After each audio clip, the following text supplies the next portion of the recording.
Ramalan Jayabaya, seorang tokoh legendaris dari Jawa Timur, seringkali menjadi bahan diskusi dan interpretasi berbagai peristiwa di masa depan. Salah satu ramalan yang menarik perhatian adalah prediksi bahwa pada 17 Agustus 2024, peringatan Hari Kemerdekaan Indonesia akan diselenggarakan di Ibu Kota Negara, IKN, Nusantara. Meskipun ini adalah interpretasi modern dari ramalan kuno, mari kita telaah lebih lanjut mengenai ramalan tersebut dan konteksnya dalam perkembangan IKN Nusantara. Nanti setelah pergantian pemimpin baru, setelah pindah IKN dan masuk di 2025, maka yang terjadi adalah sebaliknya. Itu karena adanya sistem tatanan yang baru, sistem digital yang akan mempersulit gerak aparat dan institusi pemerintahan, yang mempersulit pelayanan bagi masyarakat, termasuk yang berisiko pada tindak korupsi. Lalu yang keempat, perlahan kembali pada jati diri dan kebudayaan bangsanya sendiri.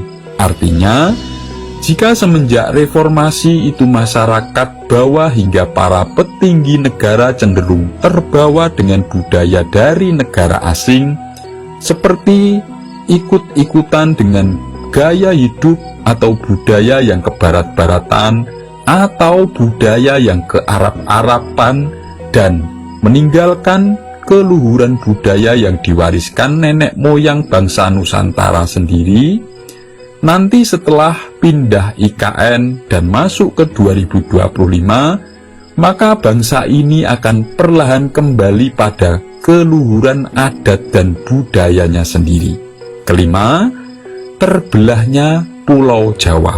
Artinya, bukanlah pulaunya yang terbelah menjadi dua, tetapi karena Jawa sudah begitu padatnya, maka dengan adanya perpindahan ibu kota ini nanti akan muncul pemerataan dari segi ekonomi, pembangunan, dan lain-lain.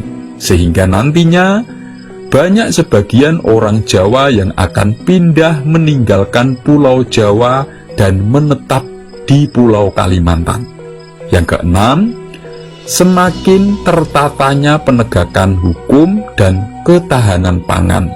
Yang kedua-duanya itu adalah fondasi utama menuju zaman kemakmuran dan ketentraman, atau menuju perpindahan masuk ke zaman Kolosubo, yang gerbangnya adalah tahun 2025 dan ditandai dengan pindahnya ibu kota negara.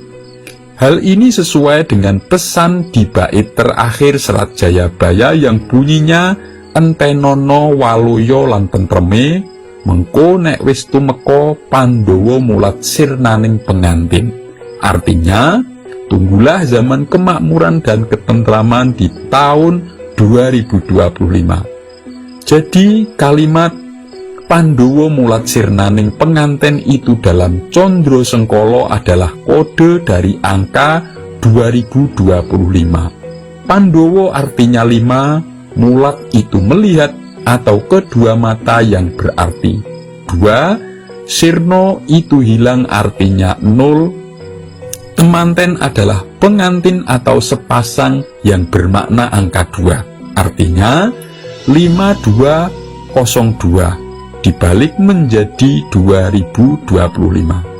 Artinya menuju kemakmuran ini nanti akan diawali dengan tertatanya penegakan hukum dan ketahanan pangan atau diperhatikannya bidang pertanian.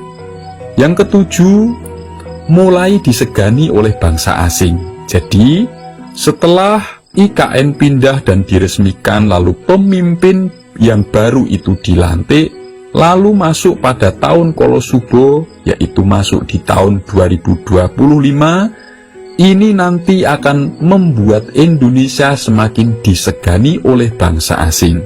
Dan ramalan tersebut sudah mulai terbukti tanda-tandanya, karena arti makna dibalik kata Kolosubo adalah alembono, yaitu menjadi diakui, dihormati karena kemakmuran dan kesejahteraannya. Semoga ini bermanfaat. Wassalamualaikum warahmatullahi wabarakatuh.